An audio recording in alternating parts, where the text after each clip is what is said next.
This has been a very long-running case ever since, of course, Jeffrey Epstein was arrested. And then, of course, we had him apparently committing suicide. Many conspiracy theories about that behind bars before he could be brought to court.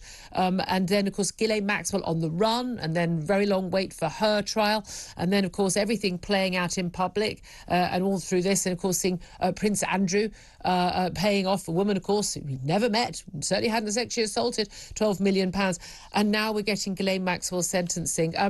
In terms of what she is up against, what she could face, what is the range of sentences she could face? She could face up to 55 years in prison based on all the charges that she was convicted of and those charges that she could be sentenced to.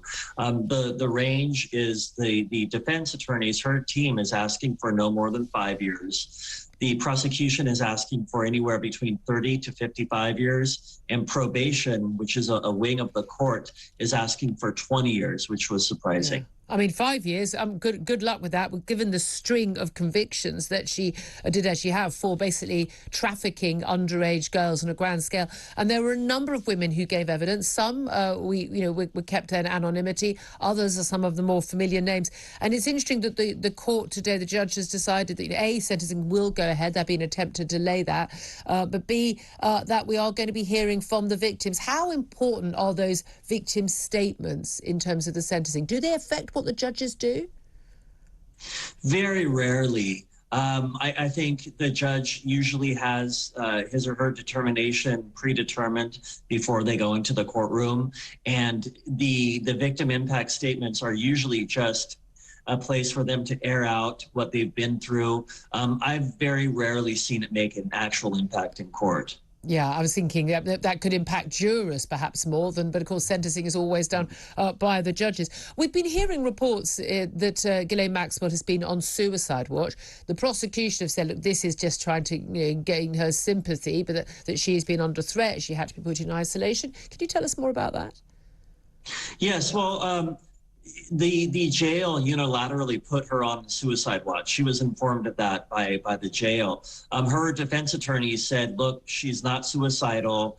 They had her evaluated by a doctor who confirmed that, or who corroborated that she was not suicidal. And the defense said, Judge, the jail having her on suicide watch means that we don't have access to the client. The client can't evaluate the materials, and therefore this is you need to delay the sentencing because of this. Yeah. But the judge denied that.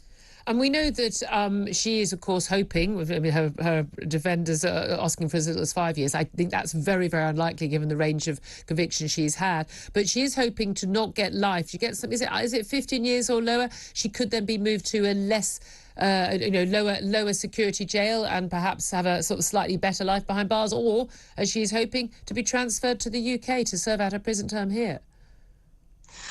Yes, the federal sentencing in America is very, very dynamic.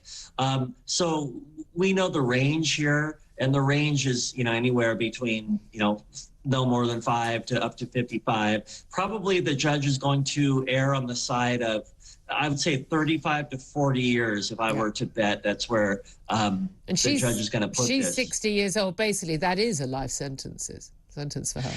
Well, yes, I mean, but there are possibilities for parole. There are possibilities of a halfway house.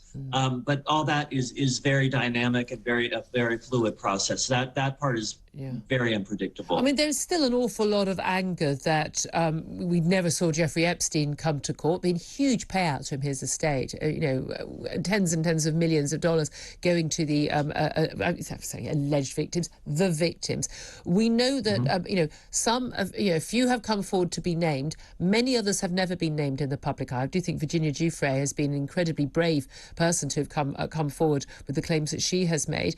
But we are talking about hundreds of now women, at the time underage girls, who claim to have been victims. And of course, there are flight logs, there's records of these women being there, there's video evidence from their houses. These women were there. What the hell a man is doing with a bunch of 14-year-olds in his home, and he hasn't got a 14-year-old daughter himself, I mean, who knows what. But this is the thing, there are lots and lots of claims now about why the only person who's been prosecuted to do this is a woman.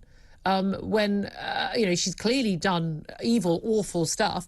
But, there are an awful lot of very, very, very famous, very rich, very powerful men who were very good friends with Jeffrey Epstein, flew on his jet, went to all his homes, and we know there were girls, underage girls, in all of these homes at all times.